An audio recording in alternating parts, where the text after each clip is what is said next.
Hello hi ನಮಸ್ಕಾರ friends. ನಾನಿವತ್ತು ನಿಮಗೆ ಸಿಂಪಲ್ಲಾಗಿ ರವೆಯಿಂದ ಉಪ್ಪಿಟ್ಟನ್ನು ಹೇಗೆ ಮಾಡ್ಕೊಳ್ಳೋದು ಅಂತ ಹೇಳ್ಕೊಡ್ತಾ ಇದ್ದೀನಿ. ಬನ್ನಿ, ಇದಕ್ಕೆ ಬೇಕಾಗಿರುವಂಥ ಇಂಗ್ರೀಡಿಯೆಂಟ್ಸ್ನ ನೋಡ್ಕೊಳ್ಳೋಣ. ಇಲ್ಲಿ ನಾನು ಮೀಡಿಯಮ್ ರವೆನ ತೆಗೆದುಕೊಂಡಿದ್ದೀನಿ, ಸುಮಾರು ಅರ್ಧ ಕೆಜಿ ತೆಗೆದುಕೊಂಡಿದ್ದೀನಿ.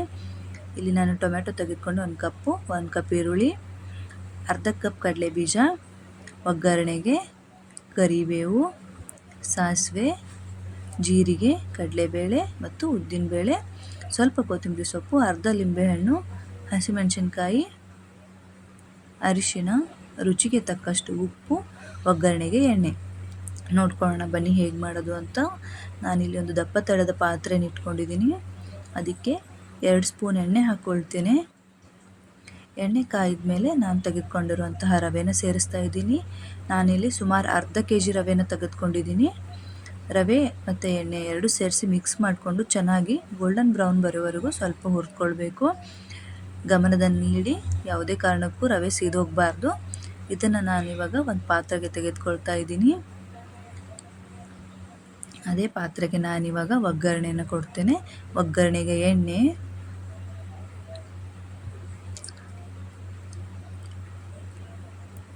ಕಾಯ್ದಾದಮೇಲೆ ಇದಕ್ಕೆ ನಾನಿವಾಗ ಕರಿಬೇವು, ಉದ್ದಿನಬೇಳೆ ಮತ್ತು ಕಡಲೆಬೇಳೆನ ಸೇರಿಸ್ಕೊಳ್ತಾ ಇದ್ದೀನಿ. ಒಂದು ನಿಮಿಷ ಎಲ್ಲನ ಮಿಕ್ಸ್ ಮಾಡ್ಕೊಳ್ಳೋಣ. ಅದಕ್ಕೆ ನಾನಿವಾಗ ಜೀರಿಗೆ, ಸಾಸಿವೆನ ಸೇರಿಸ್ಕೊಳ್ತಾ ಇದ್ದೀನಿ. ಕಡಲೆಬೇಳೆ ಮತ್ತು ಉದ್ದಿನಬೇಳೆ ಎರಡು ಚೆನ್ನಾಗಿ ಗೋಲ್ಡನ್ ಬ್ರೌನ್ ಬರೋವರೆಗೂ ಹುರಿದ್ಕೊಳ್ಬೇಕು. ಯಾವುದೇ ಕಾರಣಕ್ಕೂ ಸಿದೋಗಬಾರ್ದು. ಉರಿನಲ್ಲಿ ಲೋ ಫ್ಲೇಮಲ್ಲೇ ಇಟ್ಕೊಳ್ಳಿ. ಇದಕ್ಕೆ ನಾನಿವಾಗ ಕಡಲೆ ಬೀಜನ ಸೇರಿಸ್ತಾ ಇದ್ದೀನಿ. ಕಡಲೆ ಬೀಜನೂ ಅಷ್ಟೇ ಚೆನ್ನಾಗಿ ಹುರಿದ್ಕೊಳ್ಬೇಕು. ಅದಕ್ಕೆ ನಾನಿವಾಗ ಹಸಿಮೆಣಸಿನ್ಕಾಯಿನ ಸೇರಿಸ್ಕೊಳ್ತಾ ಇದ್ದೀನಿ.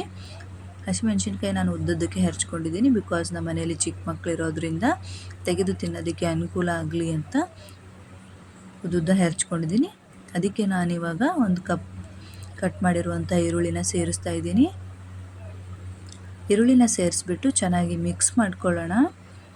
ಈರುಳ್ಳಿಯಲ್ಲಿ ಗೋಲ್ಡನ್ ಬ್ರೌನ್ ಬರೋವರೆಗೂ ಬೇಯಬೇಕು. ನೋಡ್ತಾ ಇರ್ಬೋದು. ಅದಕ್ಕೆ ನಾನಿವಾಗ 1 ಕಪ್ ಟೊಮೆಟೊನ ಸೇರಿಸ್ತಾ ಇದ್ದೀನಿ. ಟೊಮೆಟೊ ಮತ್ತು ಈರುಳ್ಳಿ ಎರಡೂ ಸಾಫ್ಟ್ ಟೆಕ್ಸ್ಚರ್ ಬರೋವರೆಗೂ ಹುರಿದ್ಕೊಳ್ಬೇಕು. ಅದಕ್ಕೆ ನಾನಿವಾಗ ರುಚಿಗೆ ತಕ್ಕಷ್ಟು ಉಪ್ಪನ್ನು ಸೇರಿಸ್ತಾ ಇದ್ದೀನಿ. ಉಪ್ಪನ್ನು ಸೇರಿಸಿ ಎಲ್ಲವನ್ನು ಮಿಕ್ಸ್ ಮಾಡ್ಕೊಂಡ್ಮೇಲೆ ಒಂದು ಚಿಟಿಕೆ ಅರಿಶಿನ ಹಾಕ್ತಾ ಇದ್ದೀನಿ. ಚಿಟಿಕೆ ಅರಿಶಿನ ಸೇರಿಸ್ಬಿಟ್ಟು ಮತ್ತೆ ಚೆನ್ನಾಗಿ ಮಿಕ್ಸ್ ಮಾಡ್ಕೊಳ್ಳೋಣ. ಚೆನ್ನಾಗಿ ಮಿಕ್ಸ್ ಮಾಡ್ತಾ ಇರಿ. ನೋಡ್ತಾ ಇರ್ಬೋದು ಕಲರ್ ಹೇಗೆ ಬಂದಿದೆ ಅಂತ. ಅದಕ್ಕೆ ನಾನಿವಾಗ ಸ್ವಲ್ಪ ಕೊತ್ತಂಬರಿ ಸೊಪ್ಪನ್ನು ಸೇರಿಸಿ, ನಾನಿಲ್ಲಿ ಅರ್ಧ ಕೆಜಿ ರವೆಗೆ ಉಪ್ಪಿಟ್ಟು ಮಾಡ್ತಿರೋದ್ರಿಂದ ಇದಕ್ಕೆ ನಾನು 1 ಲೀಟರ್ ನೀರನ್ನು ಸೇರಿಸ್ತಾ ಇದ್ದೀನಿ. ನೋಡ್ತಾ ಇರ್ಬೋದು 1 ಲೀಟರ್ ನೀರನ್ನು ಸೇರಿಸ್ತಾ ಇದ್ದೀನಿ.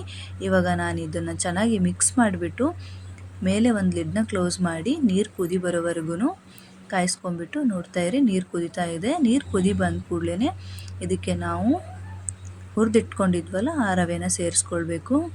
ಸ್ವಲ್ಪನೇ ಸೇರಿಸ್ಕೊಂಡು ಮಿಕ್ಸ್ ಮಾಡ್ತಾ ಹೋಗಿ. ಚೆನ್ನಾಗಿ ಮಿಕ್ಸ್ ಕೊಟ್ಮೇಲೆ ಸಣ್ಣ ಉರಿಯಲ್ಲಿ ಇಟ್ಟು ಗ್ಯಾಸ್ನ ಪೂರ್ತಿ ಲೋ ಫ್ಲೇಮಲ್ಲಿಟ್ಟು ಮತ್ತೆ ಲಿಡ್ನ ಕ್ಲೋಸ್ ಮಾಡಿ ಒಂದು 5 ಮಿನಿಟ್ಸ್ ಬೇಯಿಸ್ಕೊಂಡ್ರೆ ನಮಗೆ ಬೇಕಾದಂತಹ ರುಚಿಕರವಾಗಿರುವಂತಹ ಪ್ಲೇನ್ ಉಪ್ಪಿಟ್ಟು ರೆಡಿಯಾಗಿದೆ ಅಂತ ಅರ್ಥ. ಇದಕ್ಕೆ ನಾನಿವಾಗ ಅರ್ಧ ಲಿಂಬೆ ಹಣ್ಣನ್ನು ಹಿಂಡ್ಕೊಂಡು ಕೊತ್ತಂಬರಿ ಸೊಪ್ಪನ್ನು ಸೇರಿಸಿ ಚೆನ್ನಾಗಿ ಮಿಕ್ಸ್ ಮಾಡ್ಕೊಳ್ತಾ ಇದ್ದೀನಿ. ನೋಡ್ತಾ ಇರ್ಬೋದು ನಮ್ಮ ಉಪ್ಪಿಟ್ಟು ಹೇಗೆ ಬಂದಿದೆ ಅಂತ. ನೀವು ಮನೇಲಿ ಟ್ರೈ ಮಾಡಿ ಫ್ರೆಂಡ್ಸ್, ಹೇಗೆ ಬಂದಿದೆ ಅಂತ ಹೇಳಿ. ಇದು ಸಿಂಪಲ್ ಪ್ಲೇನ್ ಉಪ್ಪಿಟ್ಟು, ಇದು ಯಾವುದೇ ಹೆಚ್ಚಿನ ತರಕಾರಿಗಳು ಹಾಕಿಲ್ಲ. ನಿಮಗೆ ನಾನು ಮಾಡಿರೋ ಉಪ್ಪಿಟ್ಟು ಇಷ್ಟ ಆದರೆ ಲೈಕ್ ಮಾಡಿ, ಶೇರ್ ಮಾಡಿ, ಸಬ್ಸ್ಕ್ರೈಬ್ ಮಾಡಿ. Thank you.